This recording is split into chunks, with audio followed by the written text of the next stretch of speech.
What's up, guys? Welcome back to Blood, Sweat, and Gear with coaches Skip Hill, Andrew Berry, myself, Scott McNally, and we are joined by Coach Phil Viz. What's up, Phil? What's going on, guys?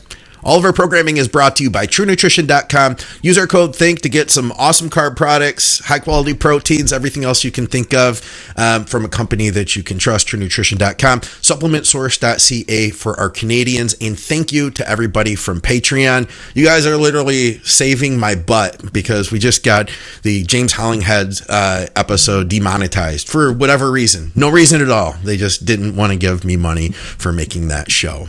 We didn't talk about anything we shouldn't talk about. Anyway, today we're going to start out talking about abs. We're in the live stream. Anybody who's got questions, please post them up. But we've been covering body parts, and Skip was like, dude, well, he didn't say dude, but he's like, let's talk about abs. Where do we start with this? I usually say dude. No, I know. And I try to avoid saying bro. You never say bro.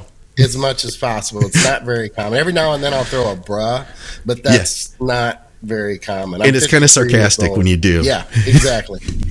Depends what neighborhood you're in, right? Depends what neighborhood I'm driving through, yeah.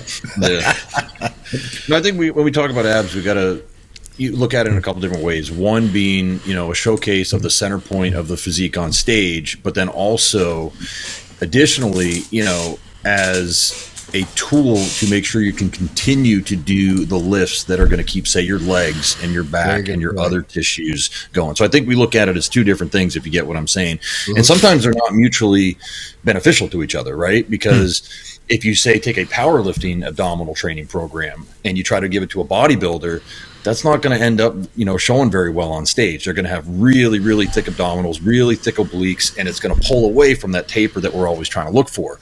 Whereas if you were to take, a very basic tune-up ab workout and try to give it to someone who's in their peak off season, trying to be as strong as possible, trying to, maximize their squat, their deadlift, they might have a weakness in the chain and they might result in some injury. So I think we got to differentiate that, make sure that people that are listening, they're tooling what they're doing with their abs to what their goal is. Tooling what they're doing. I like that. Yeah, tooling what they're doing. Performance. Yeah, exactly. So you made the main point that I was going to make right off the bat too. You beat me to it, so that's cool. And that is the aesthetic look that we're after versus, I hate to say functionality, but in reality, that's what it is. The support needed, the strength through the midsection to be able to handle the poundages that at least probably 3 out of 4 of us are moving. I'm pretty safe with the poundages I'm moving these days. You're stronger than me right now. But it is I tell you this, even though the poundages aren't what they used to be, because of my age and because of my lack of any lateral movement whatsoever, I don't have movement outside of the gym. I have a little bit of movement for 3 to 4 minutes 3 times a week, but it's still very linear.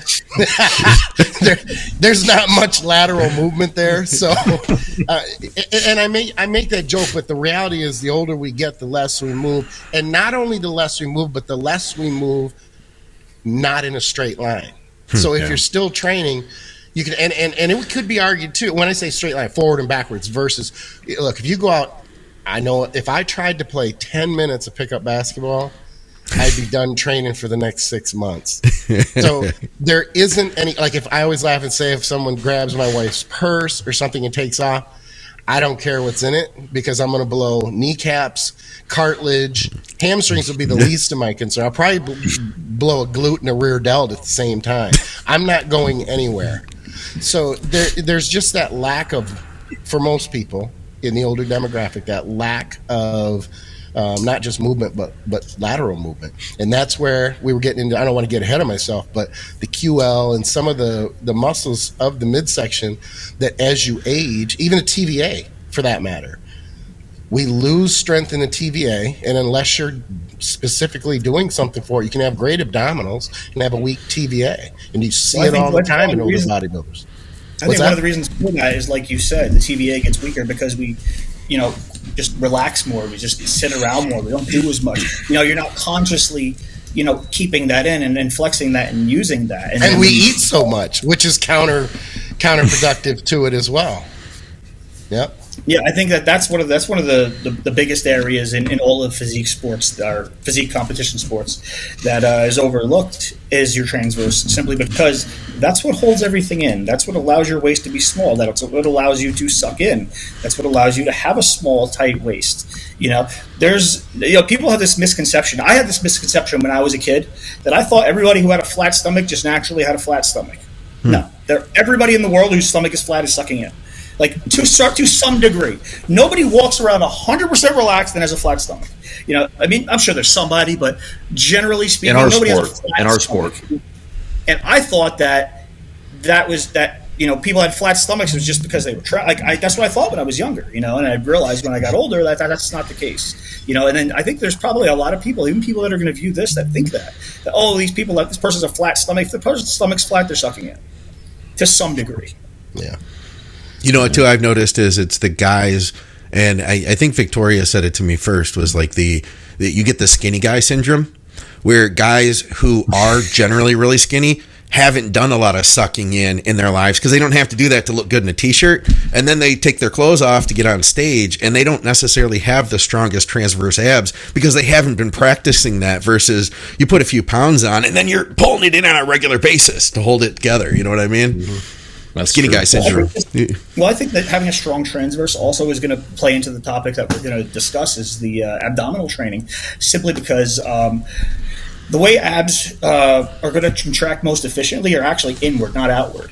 And if you have a weak transverse abdominal wall and everything is pushing out, you're actually pushing out into your abdominal wall and preventing it from being drawn in and contracting that way. So one of the main things that I teach as a coach to my entire clientele is that if you're going to do abs, you have to suck in before you contract. You just have to.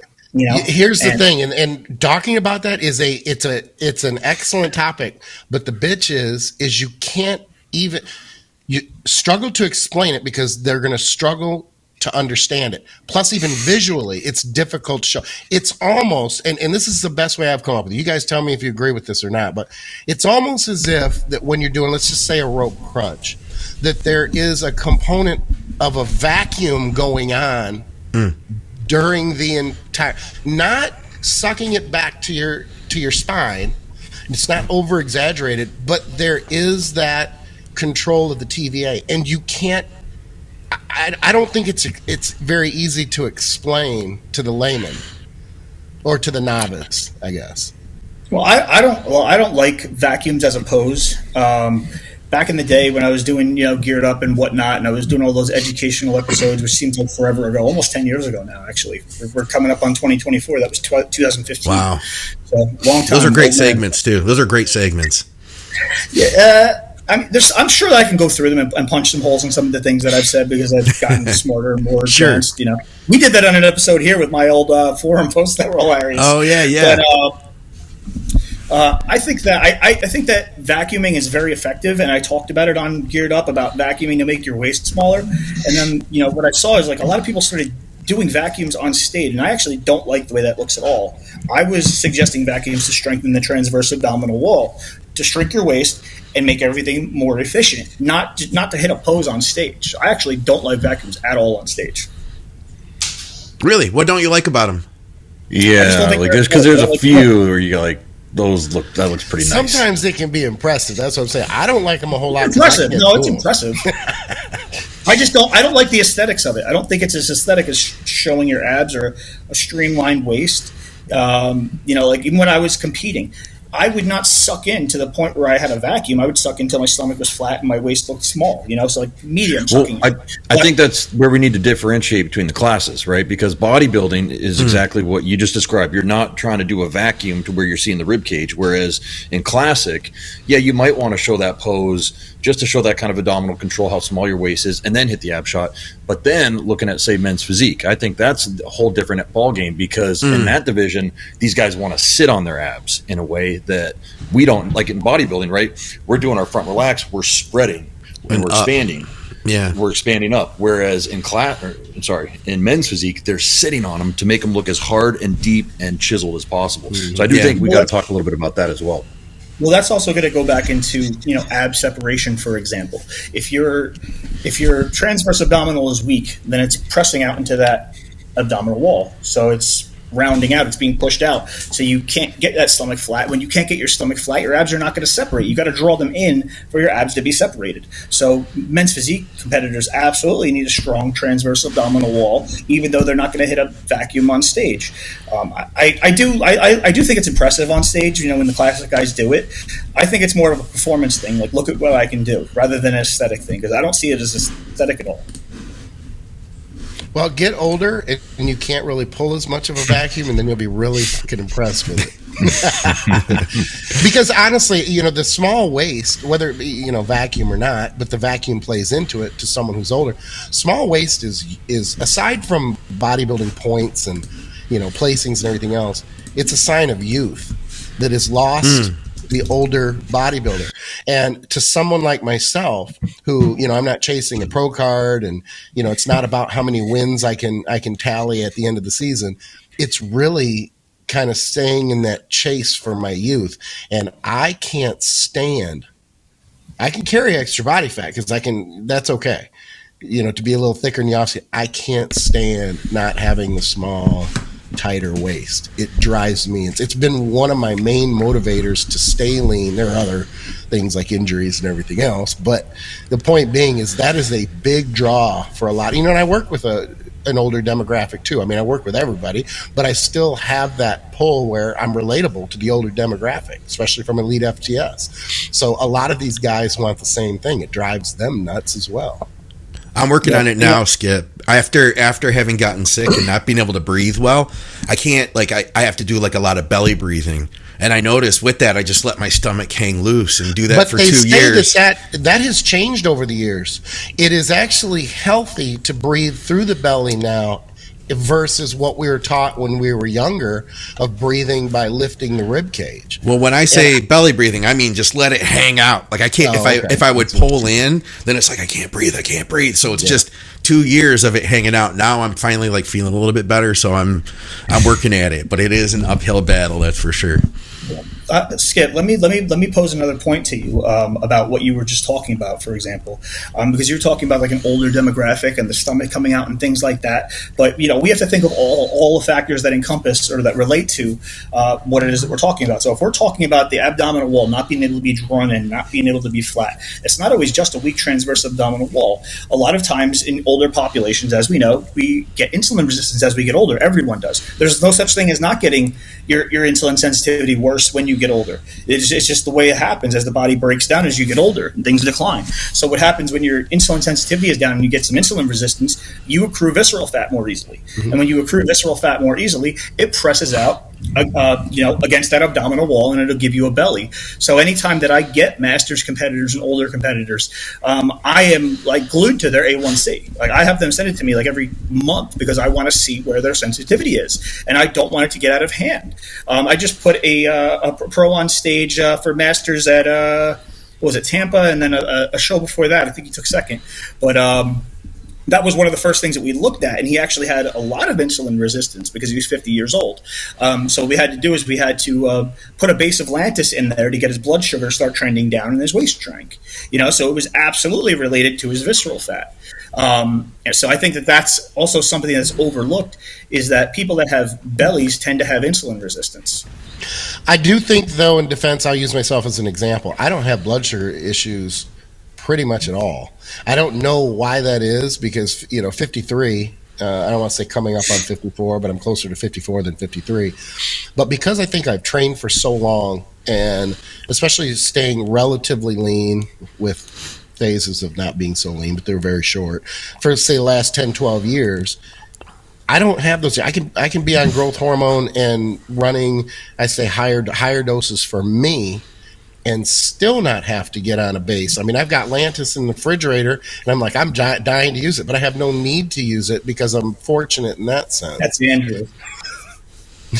And then there's other people, that they'll all of a sudden they're in the 300s, and that's an extreme case. But within 2 weeks or 3 weeks of starting growth, their blood sugar levels are all over the place, and they're just out of control. And I completely agree with you. I guess all I'm saying is, in my situation, and I've even done DEXA scans where I can't get that big pull from a vacuum standpoint, even though my visceral fat will be relatively low, quite low when I'm lean. So yes, you're right, and it absolutely Well, can it's play just a one part. factor. It's not the only factor. Yeah, right, exactly. And I would even argue too. I don't want to get too deep or too off the topic, but I do think that there's still the component of, if we pulled out my intestines and we pulled out someone's or go back and pull my intestines out when they were 25.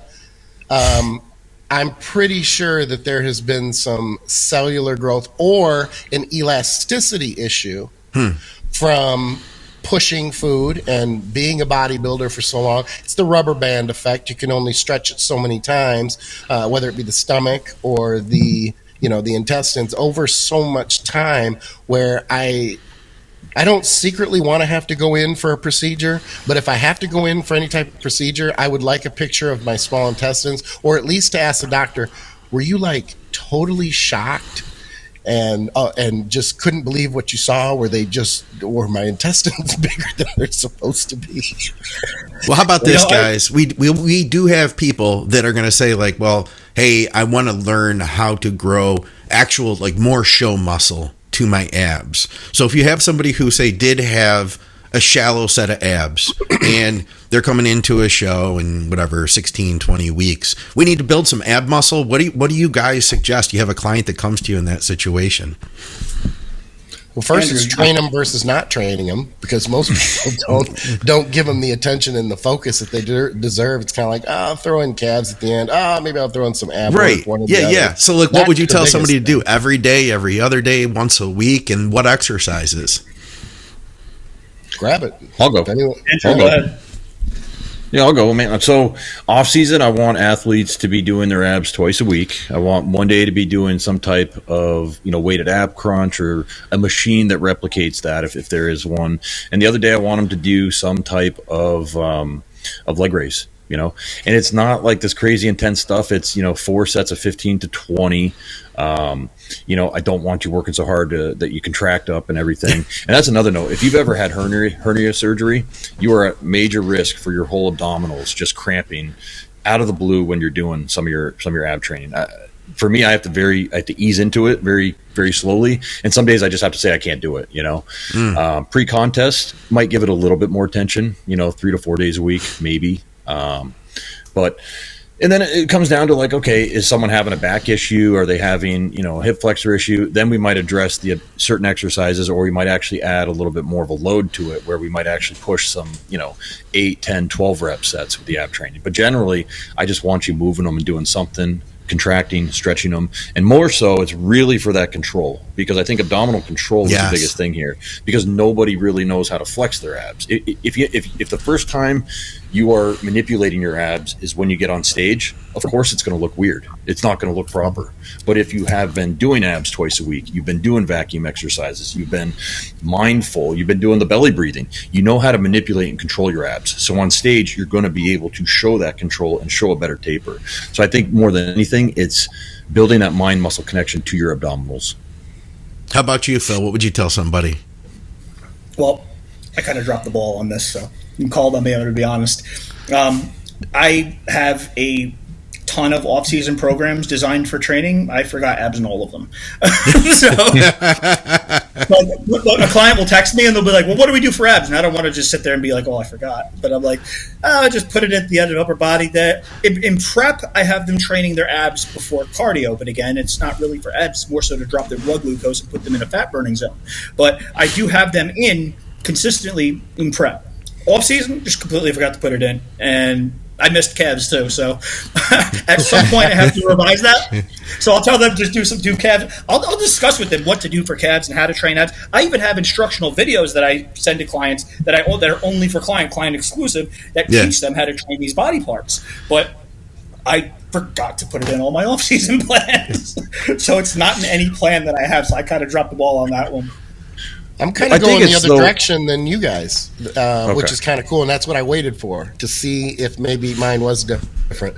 And in part, I think it's 2 reasons. Number one, again, I'm the older demographic. But number 2, I came off of chronic lower back injuries for years, and I really struggled to figure out what the reason was. And I did fix them. I mean, my lower back has been injury free, minus the tightness of my QL when I couldn't walk at Swiss last year because I gained 40 pounds in 3 weeks. Don't do that this year. Don't do that. No, I'm in good. It's my lower back's been great. All I had to do was get my fat ass back in the gym and get my weight under control. But anyway, what I do is I do focus, and it's not with everybody. So I'm speaking more of myself and some clients depending on their situation.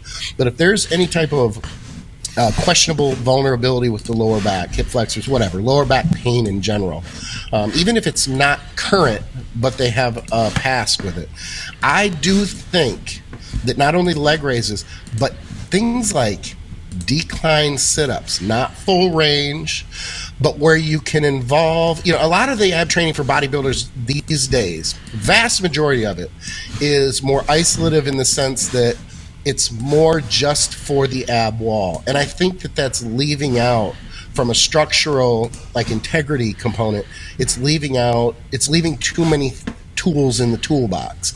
When I started my stretching protocol, which is what literally saved me in the end, it wasn't chiropractic adjustments or anything else. That's a Band-Aid, fixes it for 5 minutes, and then imbalance of muscles are pulling against each other right away within 5 minutes. But when I was able to strengthen and the abs and essentially all those little, even the quads where they cross over the hip is still important. So if you're not very strong with them, bent knee leg lifts, but even lying leg lifts that are frowned upon by if my back starts to get tight, I can literally put them in for 2 sessions and it's like, oh shit, night and day. The other thing is oblique training. Now, if you're old school, you think of oblique training, you go, oh, heavy side bends. That's not what I'm talking about.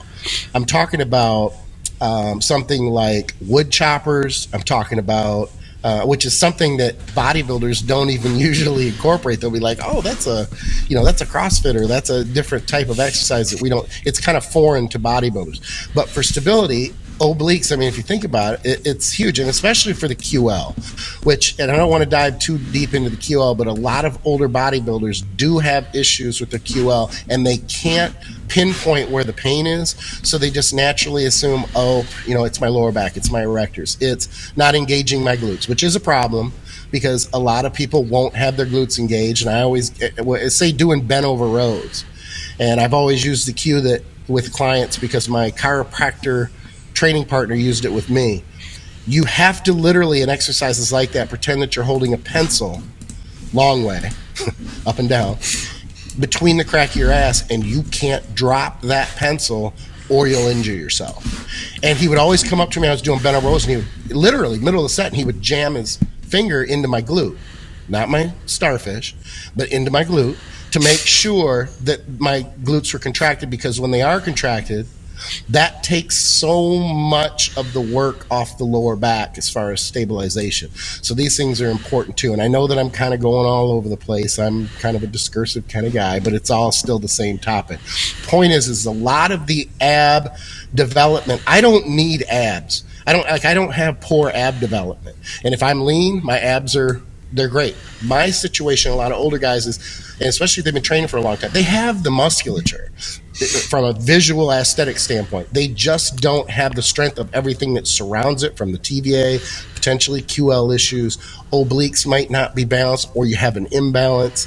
So there's just a lot of those different minor, subtle details that if you just add them in for 10 minutes, once or twice a week, it can be something that can help to keep you injury free, or really to avoid something pretty catastrophic when it comes to your lower back.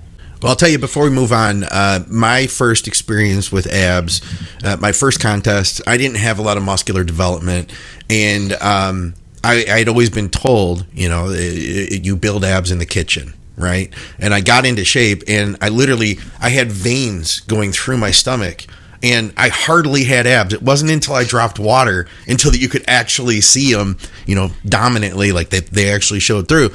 So the next season, all I simply did to just get more development was I'd simply use that. I mean, I did a bunch of different stuff, all the rope things, the leg raises, all that, but I settled in on, you know, that I think that Life Fitness makes the machine that you crunch down while your legs crunch up. And I would just put like 2 or 3 plates on it, and I'd crunch it down and hold it, and then do a slow negative up. I think I did like 10 reps, and all of a sudden my abs started like cramping on me. I'm like, oh shit. And I just stand up and like look all stupid in the gym. And that was it. Like, I was done for the day, right? And then I worked my way up to 100 of those. And I figured to myself, okay, contest prep, I'm going to get abs this year. And I just, every day, I did 100 of those when I was done with my workout. And by like, you know, a month in or so, I could do 100 of them in under, you know, 4 minutes, 5 minutes, something like that. And that's all I did. And then I never had to worry about abs again since. Like, from there, then I think I got what you're talking about, Skip. Like, over time, I developed more musculature.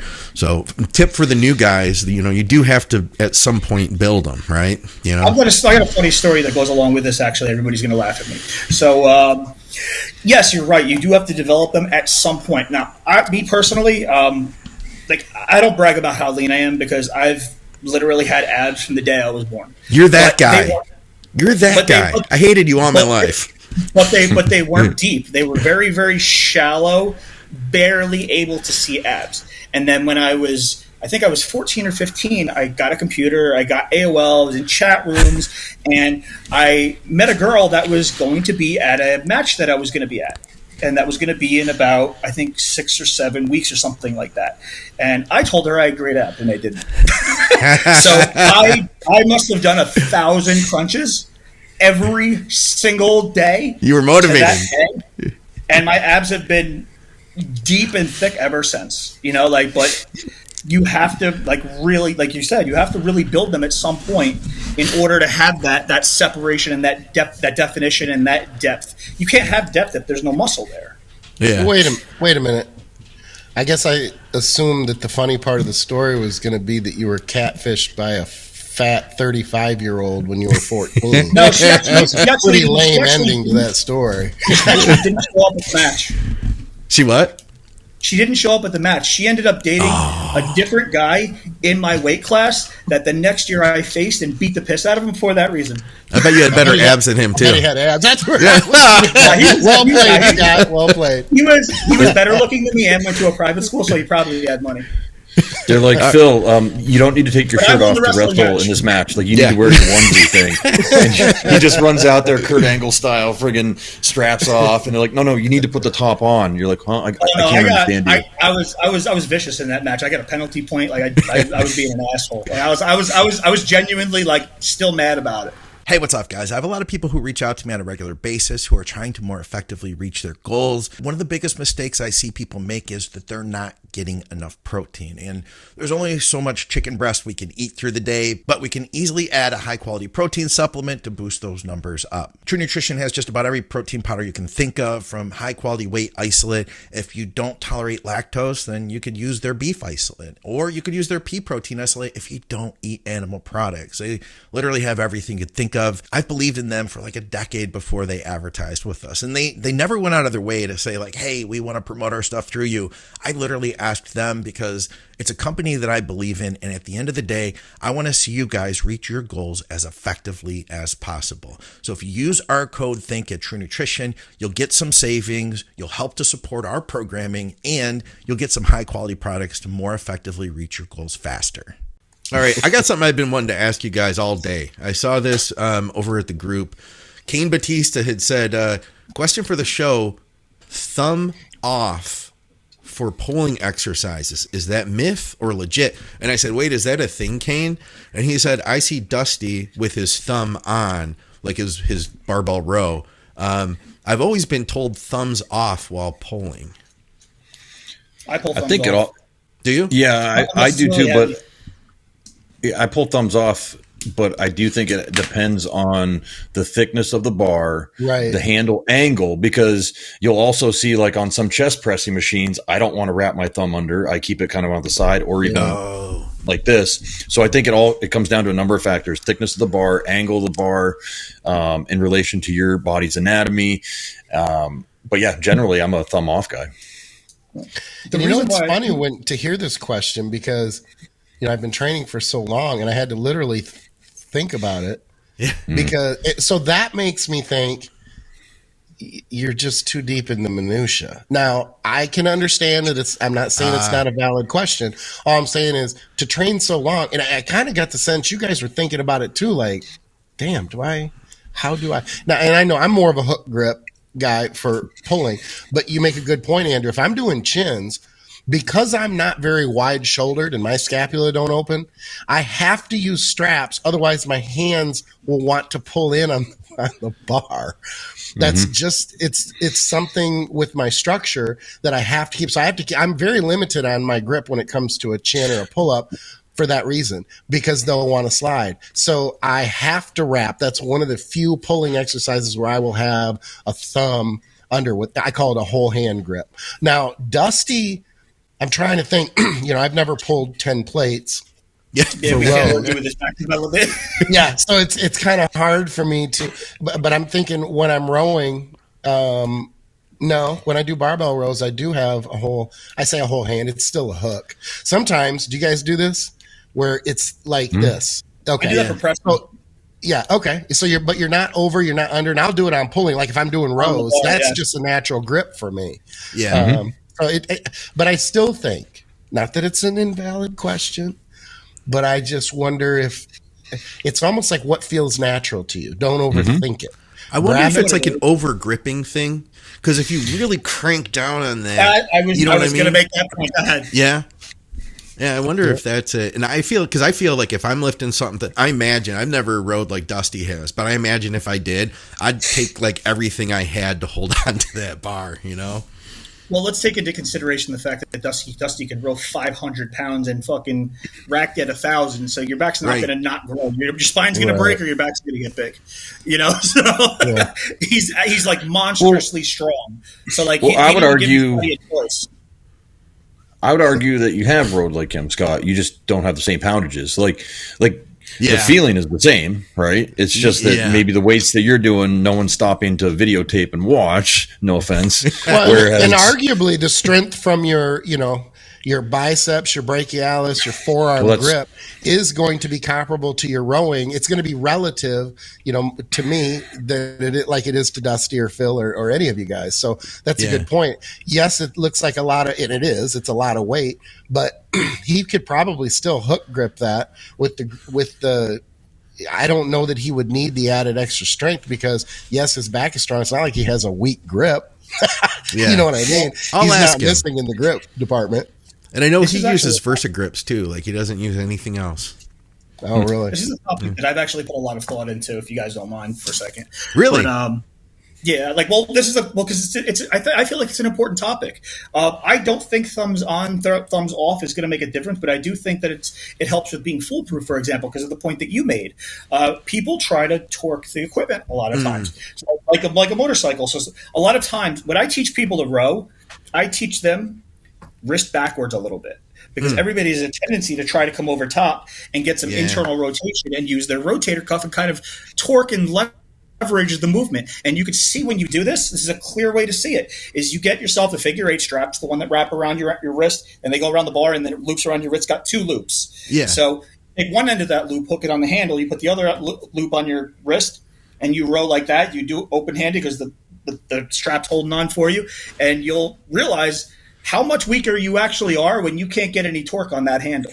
So I think thumbs off just keeps you from trying to like really torque it. And I think on things like barbell rows, for example, where the bar can move, you can't really go thumbs off because you need to have a grip on it. You need to have control of the equipment. So like dumbbell row, it's going to be very hard to go thumbless. Barbell rows can be very hard. But when using machines where the handle's not moving, it's stationary, like it's not going to turn in or out or roll or anything like that, I think you're pretty safe with going thumbs off. But again, you're probably going to need straps for it. Mm-hmm. All right. We had a bunch of other stuff here. We had some stuff in the live stream too, so I'll pull some of those questions up. Let me see here. How about this one from Alfonso, our lawyer friend? He says, great show, guys. Do you believe squats and deadlifts make the waist thicker? Would the rep range make a difference? High rep 10 to 20 perhaps better for your waist rather than 4 to 6 reps?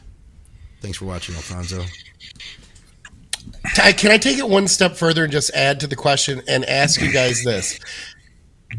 Not to just focus your answer on the growth of the muscle. You know where I'm going, but the intrathecal pressure as well. Oh, yeah. Because I think that might play more into and then you get into the argument of the TVA is that going against what we want to do with the TVA. You look at power lifters. I look at myself when I'm doing leg presses, especially when I was in the off season or anything else. I mean, it's out there. Yeah. So, and then people say keep it tight. Look, you're not going to ever do a leg press with your abs contracted and think you're going to come out of 2 or 3 reps without picking yourself up really bad. Yeah. Bracing makes you stronger. That's pretty much a fact. That's why powerlifters are told to blow out. Bracing makes you stronger. The one year that I actually abused GH and thankfully caught it, I've talked about this before, I started to get a GH gut. My stomach started sticking out. My squats went up. How high did you go on the growth? The highest I went was 14 IUs for 2 weeks, and then I ran out of time before the show. Thank God. But I started, and here's another point to the visceral fat, and this still is. I still have this to this day. When I was young, all the way up until I was probably 30, when I hadn't run GH, if I flexed my abs or sucked in, my stomach felt completely empty. I felt like there was air in there. It was no effort whatsoever to suck in and flex down. Now, if I do it, I feel like there's some resistance there that's kind of stopping, like what Skip said, maybe intestinal growth, but there's something that's stopping me from being able to pull all the way in. And I remember when I started using the GH and I was really like abusing it at that point, because I had done like 8 for 4 weeks, then I went to 10 for like 4 weeks, and then I went to 12 for a couple of weeks, and I said, hey, let me try 14. So like I was continually going up, and I think I was accruing visceral fat. And by the end of that, I couldn't suck in at all. My fiance Francesca was yelling at me. I'd be posing, she'd be like, suck your stomach in. And I was giving bullshit excuses. Oh, I'm just tired. I'll do it on stage. I couldn't do it was the problem. I could not. There was something blocking me from sucking my stomach. Can I argue the chicken and the egg thing, though, for just a minute? Yeah. I mean, this is just to play devil's advocate, just to play the other side. Were there were other variables, though, that you have to consider, too, like you're probably pushing more food. So you had more food potentially in your – you weren't? Well, here's the thing. That was when the one time that Matt Porter helped me out for a show in the last 7 weeks, I think it was. And he, like my metabolism, he put me on 50 grams of carbs a day and no fat. So I was flat and starving, and that's why I bumped the GH, because I was like, you thought you liked him, or he liked you. I fucked the joke up. Sorry, keep going. Forget it. No, but the thing, he was known for getting people peeled, but he was like a really hard diet coach. So like me on 50 grams of carbs is not good, and I was getting very, very flat and very, very thin looking, and it was driving me nuts. So I realized like every time I bumped the GH up, I was getting rounder and fuller again. So I was like compensating for how flat I was with the GH. Okay. So it wasn't a more food issue in that particular, because I was going to argue the other one, basically saying, well, how do you know then that your squat, that you weren't getting thicker through the midsection because of increased pressure from increased strength for squatting? Well, no, this wasn't muscular. It was coming from the inside out. Yeah. Like it was, and it wouldn't happen that quickly. Like if I tried to suck in with everything I had and made my stomach flat, I couldn't breathe. Whatever was in here was pressing up against my diaphragm, and I couldn't breathe. Yeah, gotcha. Hey, if you were to go back as you were increasing, where would you have stopped if you could do it all again? I would have been smarter about the insulin sensitivity and about what I was eating. Okay, no, but GH dosing, where would you have stopped at? Well, if I was trying to get big, I wouldn't have. I was just going to say, just watch the insulin sensitivity, keep the dosing in there. Watch the insulin sensitivity. Yeah. Fair enough. Do you guys have anything else you wanted to add to that one before we went to some more? No, I think in short, we're basically saying that those movements will or can increase the thickness through your obliques and your abdominals. But the question is more how and to what plays into it more. Is it intrathecal pressure versus growth?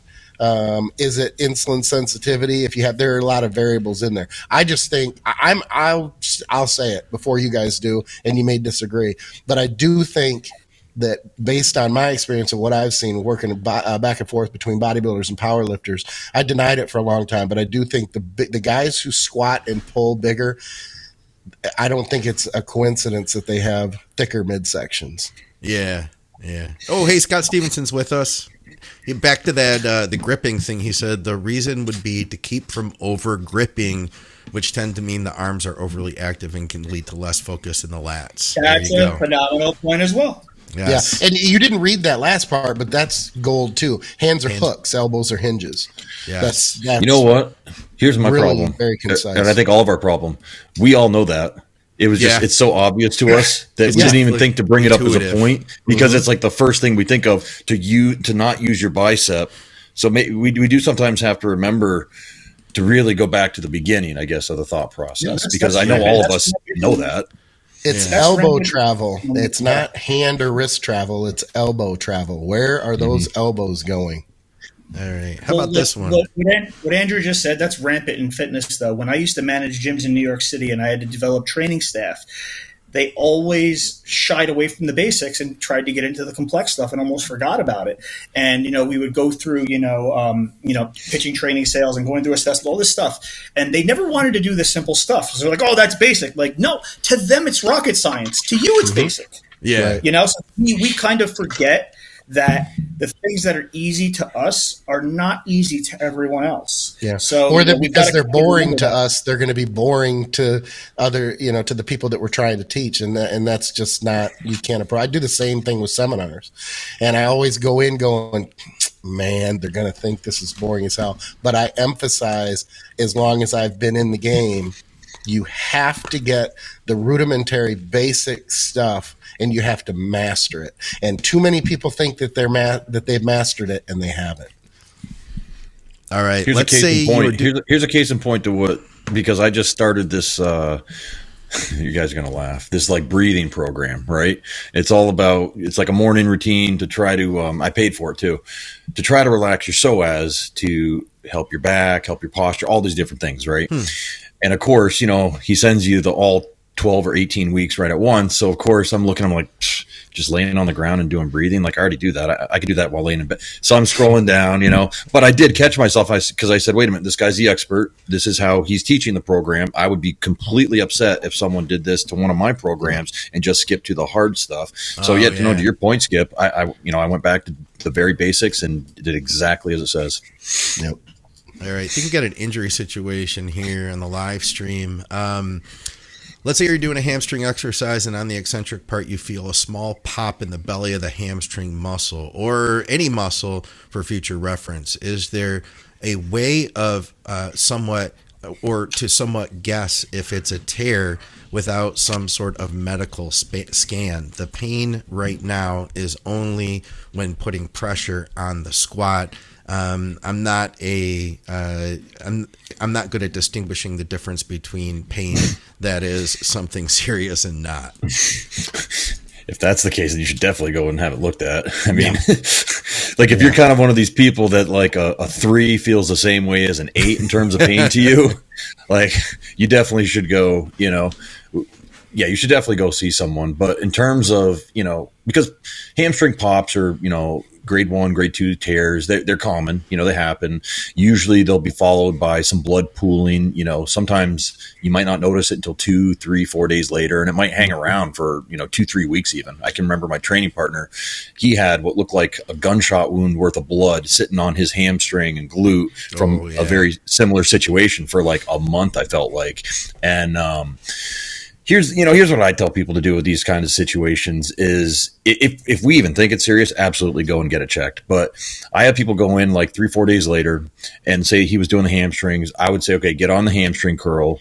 And I would put it on like 20 pounds and do 40, 50 reps, just 1 or 2 sets of that. And do that every time you go to the gym, because I want to get new blood in there and I want to remove the toxins out, right? So I want to foster that healing process as much as possible. And you do that by getting blood flow to the tissue. And then from there, I think it's literally a day-by-day assessment, right? You test it out with these squat movements. You test it out with ham curls. You test it out with some stretching movements, some type of, hip hinge movement to see which things are hurting, so that if you do need to go to the doctor, you can tell them exactly what movements are causing the pain for you.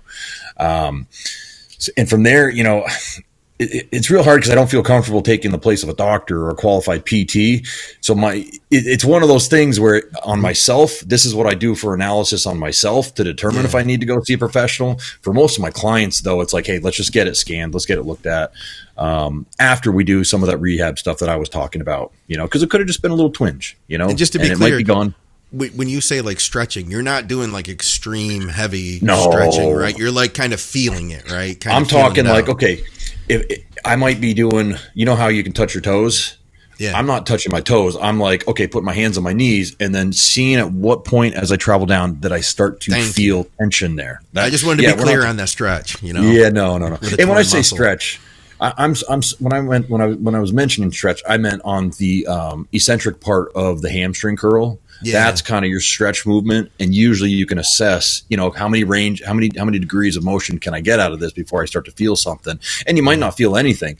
You might, a lot of times, because I've had issues like this, you do like 2 sets of 50 and you don't even feel it. It's not hard. It's not challenging. You're just getting blood in there. And you do that for, every time you go to the gym for, say 10 sessions in a row. It's been 2 or 3 weeks at that point. You can then start to test it out and assess it like, okay, what movements can I do? What movements can I do? And I will say this, if it's still really, if you're still feeling something negative 2 to 3 weeks later, that's when I would absolutely definitely go and see somebody, to get it fixed. Let me throw this one at Phil here. I'm going to move on, guys, just because we had a bunch of stuff here. Steve had a question. He said he's very, very leg and torso dominant, competed in 8 shows now, so seasoned guy. Always a lower volume, higher intensity style trainer. When trying to improve arms and shoulders, volume versus frequency versus intensity techniques, what do you say, man? Well, I think it's a pretty simple answer. We have to understand that recovery is finite. Our resources in our body are finite. And if we spread it out through the entire body, then, we're going to have like a little bit of recovery here, a little bit of recovery there and whatnot. If his legs are phenomenal, I would just start skipping leg training. I know people aren't going to like that answer, but I have some guys that, I have one guy that I think it was last year, put like 30 pounds of muscle on him in maybe a year and a half, and it was all upper body because his legs were insanely dominant. And what I did was I just let him train legs once every 10, 12 days, and everything else was upper body. And the upper body grew faster. Let's be honest. The guys in the gym that don't train legs, they all have a huge upper body. Why? Because they're only repairing half the body. So all of those recovery resources are more targeted. They're getting more. So when you have a really strong body part, I know Arnold was the one to say, don't train your strong body parts less, train your weak body parts harder and whatnot. But I don't agree with that. I think that if you have a body part that's very far ahead and you can stand to stay off of it a little bit, especially if it's a body part that takes up a lot of resources like legs, half the body, that's going to really cut into your recovery. If you eliminate that, then everything else is going to grow that much faster. So I don't think he has to worry about splits and exercises and all kinds of crazy things. I think just reduce the leg training. That's a good answer. Yeah. Anything you'd add to that, Skip? No, the only thing I would say is what I've said a million times over about arm training, and that is when people are so focused on how weak their arms are, they typically are overtraining them. And in situations like that, the first thing I do is I don't add, because they've already done this before they come to me. They've added work, they've added frequency, they've added so many intensity techniques that they can't even train a straight set anymore without doing a drop, rest, giant set. And look, something that would shame Milos, that Milos should walk away with his tail between his legs going, gosh. But so I pull it back. I pull the training back initially, and they hate it. Sometimes they don't do it at first, and then they keep doing what they were doing, and it still doesn't work. And then they decide to listen, and then they see the growth start to improve. And the catch with arm training too is it's not like rowing, it's not like pressing, and it's not like training legs. You're not going to see, a 6 rep increase from workout to workout. You're not going to see, 30 pounds going on the bar. You're going to see a rep here or there. It's going to feel a little bit lighter. You're going to have better control. And when you pick up the weight, you're going to be like, wow, that just didn't feel as heavy as it did last week. Those are indicators right there that, as Phil was saying, your recovery is finite. So if you're overtraining your arms, which is going to play into it, it's a chain reaction, is also going to limit all of your pushing and pulling as well. Not only that, but I'll add a third variable, and that is you're opening yourself up to you're going to be more vulnerable and more open to injury as well. Likely from your pulling and pressing versus and inflammation. I mean, we could throw in a bunch. I could keep going. I mean, it's just it's a downward spiral when you start to get into it. And I think it's the same with shoulders. I don't want to leave shoulders out. Try doing even low incline presses or flies where your front delts are fried, inflamed, overtrained. Good luck. And I think that in my experience, the vast majority of people will overtrain their front delts before or even their upper chest. Before, I mean, I've personally experienced where I'll start to regress on an incline, but I can still be progressing on a flat or a decline. I mean, what does that tell you? So you just have to be careful with the overtraining component of it, no matter what body part it is. But don't forget how much work, how much secondary, indirect work you're getting on for arms and shoulders on these other days. And if you're not sure and you don't think it's very much, take 3 weeks off of training and go in and just bench press and tell me that your triceps aren't absolutely destroyed for the next 2 or 3 days. Yeah. You'll find out real quick how much tricep work there is with the pressing movements. They actually asked Kevin Lavergne how he got his triceps so big, and he said I think he said something like, "You're not going to like my answer," and like, well, what is it? And he's like, pressing. Yeah. Oh yeah. Like yeah. chest training built my triceps is what he said. Well, I don't think that's as an example. If you're rowing 10 plates and then you go and you curl 100 pounds. I don't know what he curls. I'm just using arbitrary numbers. But tell me that brachialis and those biceps and rear delts aren't just – I mean, when you're moving that kind of weight, come on. The indirect work is absolutely insane. And, again, it's relative too. So if you're, as far as Dusty trains heavier and he can move heavier weights, but my heavy – my 5 rep max is going to be, relative to what his 5 rep max will be. He's just using up more plates in the gym than I am. So there's still that indirect growth. And I say the later that people get into their training, once they're not necessarily seasoned, but they have 4 or 5 years where it's consistent training and they know what they're doing from a mechanical standpoint. I think that a lot of your arm growth and arguably some of your shoulder growth is coming from, I don't want to say more from, but more from your heavy pulling and pushing than you think.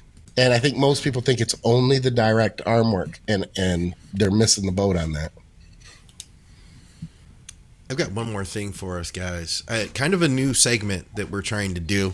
And this is something we have done in the past before, and that is critique some training for some people. So I'm going to see, I'm going to start out here because this one's easier for me to grab. Can I throw a question in real quick? Because I had somebody DM me a question, and I said I would pose the question for you guys. Yeah. So it's actually an interesting question because I don't think it's talked about much. And I think that the answer to the question can also help people that are not in this situation. If somebody asked me, how would you prep and peak a type 1 diabetic? And I think this information would be useful for everyone. So, I posed the question. One of you guys can, give some of your insight. I'll give mine at the end. But I think it's a good topic to talk about is how would you coach and how would you peak a type 1 diabetic? Somebody that doesn't produce insulin. Well, we touched on this just a couple episodes ago, and I know Andrew and I were kind of on the same page with this part of the equation, and that is when type 1 diabetics come to you as a coach, they already know so much about their body and how their body responds to carbohydrate and their insulin. I mean, it's not like a type 2 who, may have denied that they had a situation for a long time and still might miss a shot here or there, or go hypo, or they don't.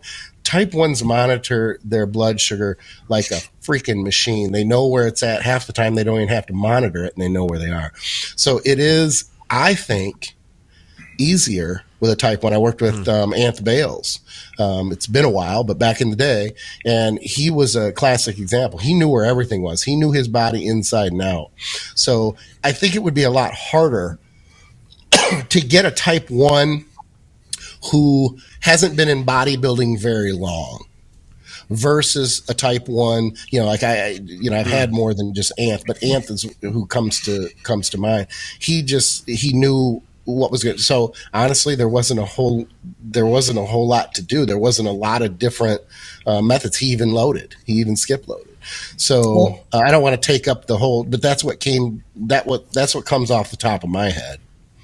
Well, if we're weighing the differences and seeing what works and what, I think the biggest thing is peaking. Peaking is where it's going to be the biggest difference. Mm-hmm. But there's things that you can't do as a coach for type 1 that you can do with normal people. Like you're not going to zero carb a type 1 diabetic. Can't do that. You've got to find other ways. Yeah, that is one of those things that I naturally would assume. Yeah, just like we were talking about before, we assume these things are understood, but that's a very good point. The fact that you can't bring carbs down so low, what do you do to compensate? Because in a normal situation, you might have wanted to bring those carbs down, but you can't. So what's the alternative? You can't do like a keto diet with a type 1 diabetic? I don't know the answer to that, but I don't think so. I've done it. I did it recently. I didn't have any problems. Yeah, because then they just don't need as much insulin. They're administering the amount of insulin they need, but then their insulin needs go down as their insulin. What if their blood sugar drops? Wait, time out. Are we talking peaking versus prepping? Like prepping right now, like to get them into shape. You just don't. Okay. Then they took too much insulin. Then they made a mistake.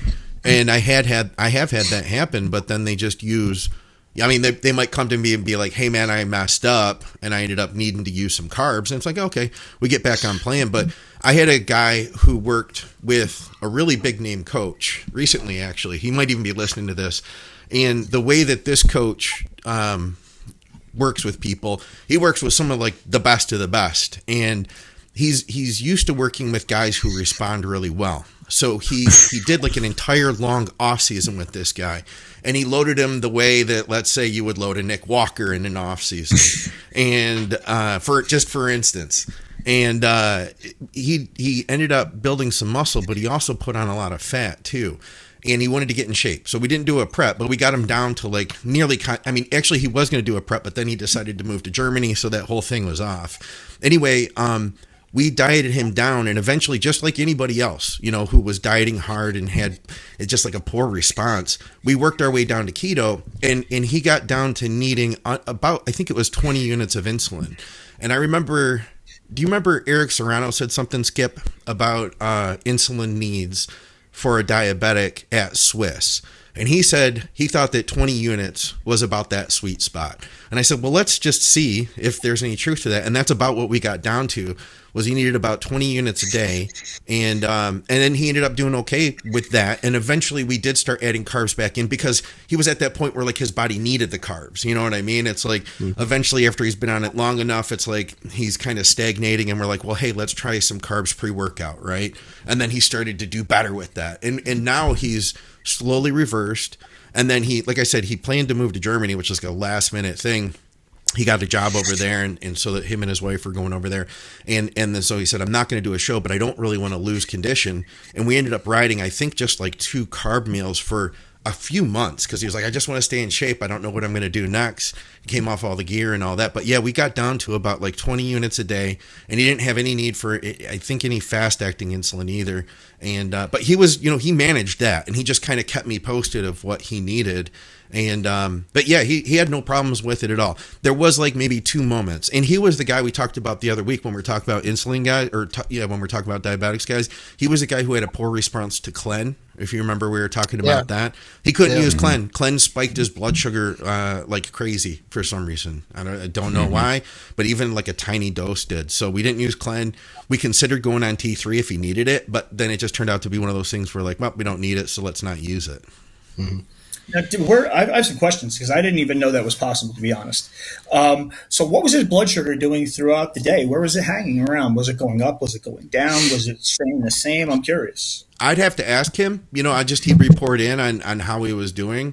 But I mean, I think he used a long acting insulin, and he just didn't. He needed less and less every day. So imagine, like, if you eat carbs, then he would take his blood sugar and he'd realize, okay, yeah, I need more insulin. So he just would have to adjust. So like when we added a carb meal in, or we did some sort of a cheat meal, then he'd have to adjust for that. But like, I'm totally hands off with that. You know what I mean? It's like you guys, like you were saying, Skip.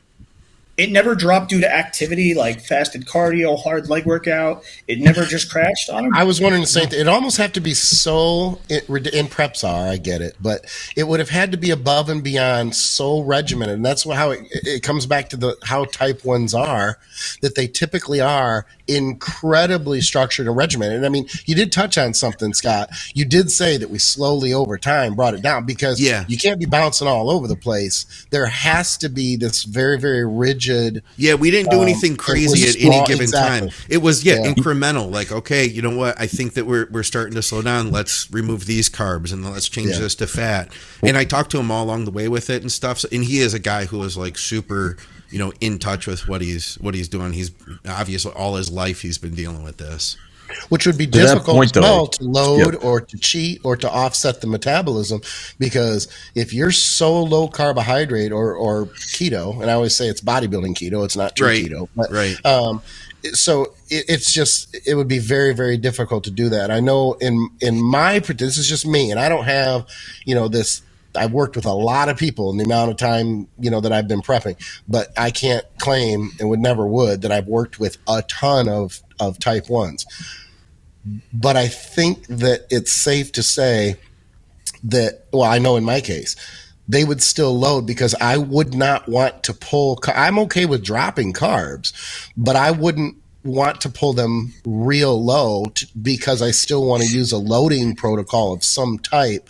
And I think that the lower they are, I mean, here's the question. I have to jump to this question, Scott, is how did you manipulate? Like, what did you use if it came to a cheat meal? Was it just like wings and things like that? I mean, you couldn't really load him with carbs because I would think that it would be such a strong response. He would add insulin in on those carbs. Yeah, sure, right. But I guess what I'm saying too is, remember, skip loading isn't so like this. It'd be like a one meal type thing. Okay, but how rigid were the parameters? Like, was it X amount of rice? Was it so that like sometimes were you very?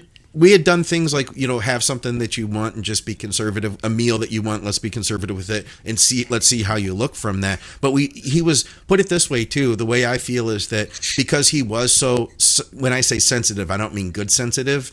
It was like we were never at a point where it was like he needed a huge load. He was the kind of guy that we could probably have been like, hey, let's use 3/4 of a cup of rice 4 times today, and that would be a load. Okay. You know what I mean? Okay.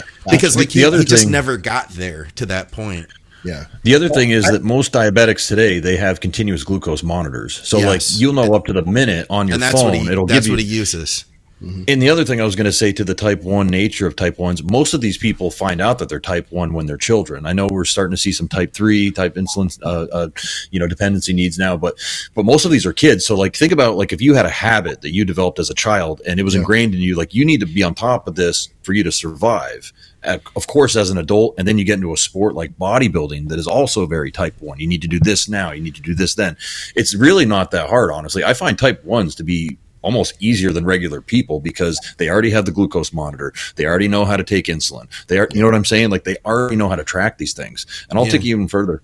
I've had a girl that we got her down to 6 units of insulin a day total. No basal, just 2 units with 3 meals a day that she was eating. Her 3 carb meals with 2 units a day. That's great. Yeah, I think we were under 20. I can't remember where we were exactly. But that's crazy. She's 100 pounds though. She's 105 pounds. Oh yeah. I think peaking is where it gets more dangerous and it gets a lot more separated from what we typically will do. We all in this group, I don't want to name names because I don't want to, single, point out the person or the coach, but our friend worked with a very, very high level coach and did very well and almost a few times from the peak. So it's a very, sensitive thing. For example, when you start to load a diabetic, right? Yeah. Obviously they're going to have to take insulin. Well, insulin is directly correlated with aldosterone. So every time as you're loading them, their aldosterone's going through the roof. So now you got to use aldactone and you got to use aldactone. I'm pretty sure most of us don't like aldactone very much. So, you've got to take into consideration all the different physiological responses and necessities that wouldn't be in place with a normal person. Like you're not going to get a type 1 diabetic to stage without a diuretic. I just don't think it's possible. Maybe I'm wrong. Maybe somebody's better than me at it, but I don't see that happening, So Well, I don't think you're going to load them at the last minute either. It's going to have to be that's what I would. Yeah, you're going to have to load them and make sure that those last couple days. I would want to front load somebody and then just sit tight on Friday and cruise into the show. Just drink your water, do your normal meals, probably some lower carb meals, and just go with that look. Because I mean, I get what you're saying, Phil, because you're saying we don't ever want to put someone in a position where they're going to get hurt. Well, some other coaches out there might be willing to roll that dice a little bit because they don't have the kind of relationships with their clients. I totally understand that.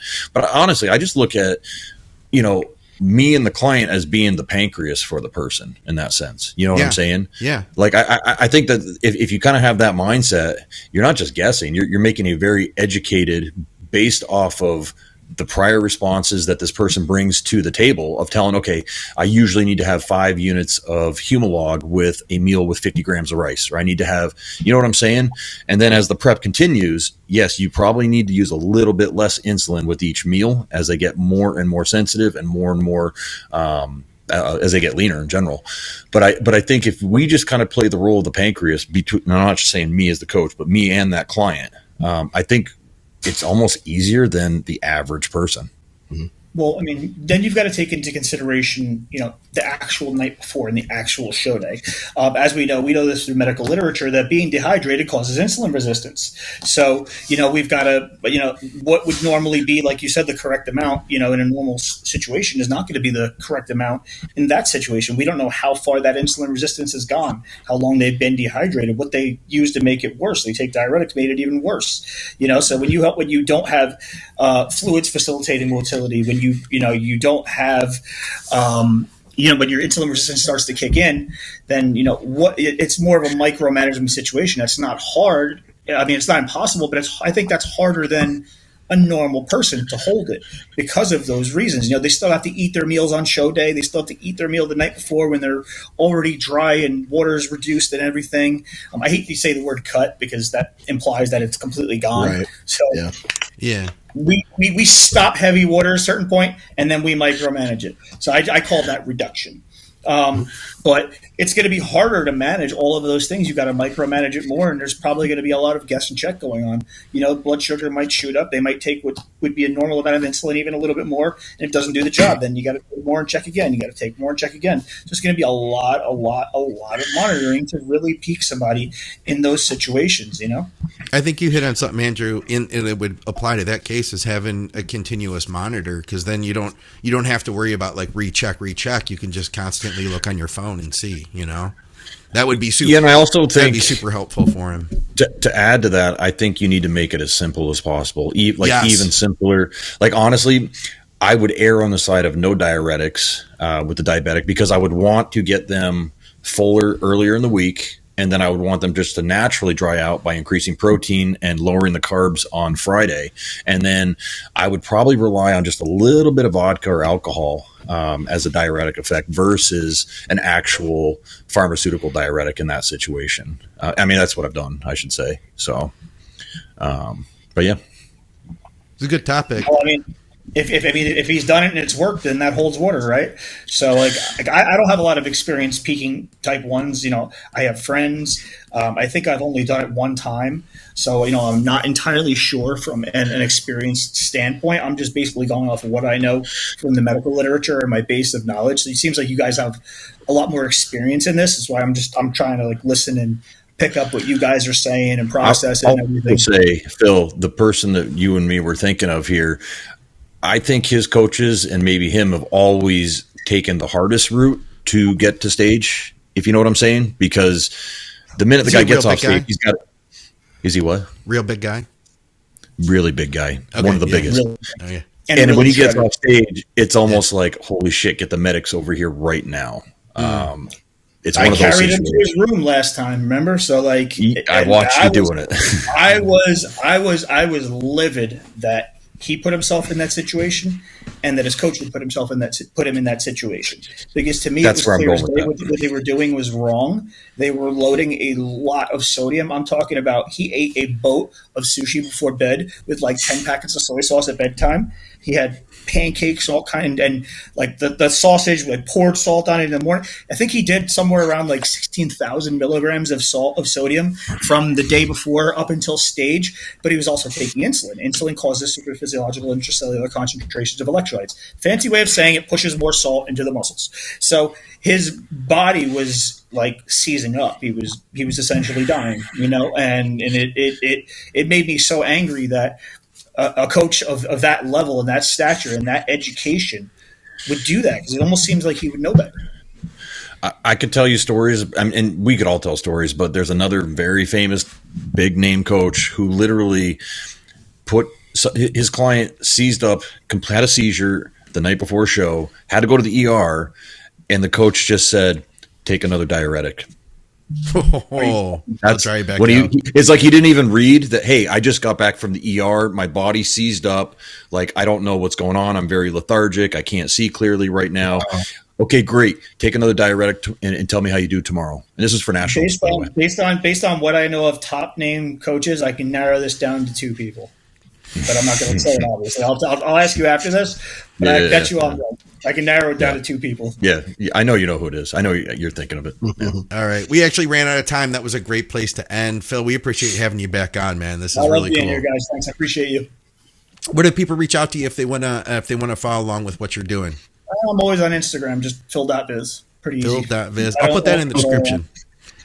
And of course, go to bodyberry.com. You can reach out to Andrew over there, and teamskip.com. You can go over to Team Skip there, reach out to Skip. Hit me up, mcnallydiets@gmail.com. And of course, thank you to everybody who shops with our sponsor, truenutrition.com. Use our code THINK for some high quality proteins, carbs, creatine, everything you can think of, and supplementsource.ca for Canadians. Thank you to everybody from Patreon. I think I do have a couple Patreon questions here. We're going to tackle that on the next episode. Guys, we'll see you soon.